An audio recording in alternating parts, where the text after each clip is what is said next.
Hello नमस्कार, मी Suvarna home kitchen मध्ये परत एकदा तुमचं अगदी मनापासून स्वागत। सगळ्या सबस्क्रायबरचे धन्यवाद, सगळ्या व्ह्यूअरचे मनापासून आभार।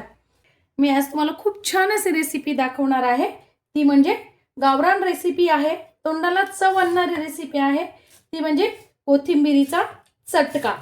याला कोथिंबीरीचा चटका म्हणतात किंवा मग कोणी चटणी पण म्हणतं।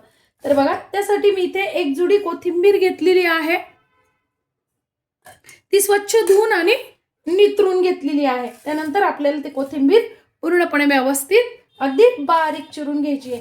काड्यांसहच घ्यायची आहे। बघा, मी कोळ्या काड्या पण इथे घेतलेल्या आहेत। या पद्धतीने आपल्याला कोथिंबीर अगदी बारीक छान चिरून घ्यायची आहे। खूप सोपी आणि पटकन होणारी रेसिपी आहे। कोथिंबीर छान मी चिरून घेतलेली आहे। बघा, या पद्धतीने इथे मी अर्धी पळी तेल टाकून घेतलेलं आहे। तेल छान तापलं की आपल्याला टाकून घ्यायची अर्धा चमचा मोहरी छान तडतडू द्यायची आहे। लगेच टाकून द्यायचं आहे आपल्याला अर्धा चमचा जिरं,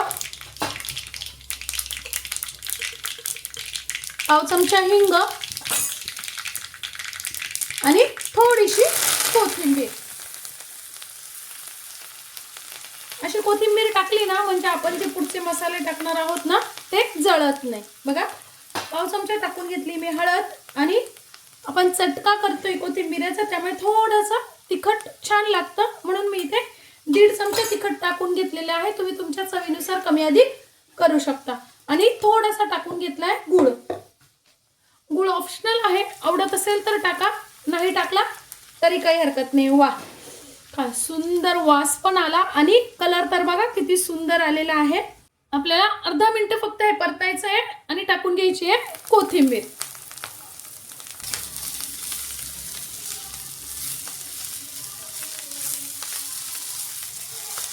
चवीनुसार टाकून घ्यायचंय मीठ। मी इथे पाव चमचा मीठ टाकलेला आहे आणि अर्धा आपल्याला लिंबू पिळून घ्यायचंय। बघा, लिंबू पिळल्याने खूप सुंदर अशी टेस्ट येते।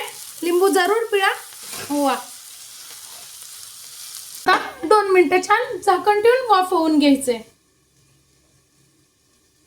2-3 मिनिटं झालेले आहे। वा, मस्त अशी काहीच वेळ लागत नाही, मस्त अशी कोथिंबीर वाफली गेलेली आहे। कलर पण खूप सुंदर आलेला आहे आणि वास तर इतका अप्रतिम येतोय। वा, मस्त। आता आपल्याला टाकून घ्यायचं दाण्याचं कूट। दाण्याचं कूट पण ऑप्शनल आहे, पण घालून बघा खूप सुंदर लागतं।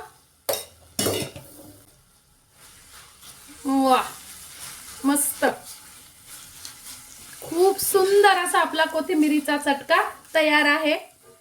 आजची माझी ही व्हिडिओ, ही रेसिपी तुम्हाला कशी वाटली कमेंट्स मध्ये नक्की सांगा।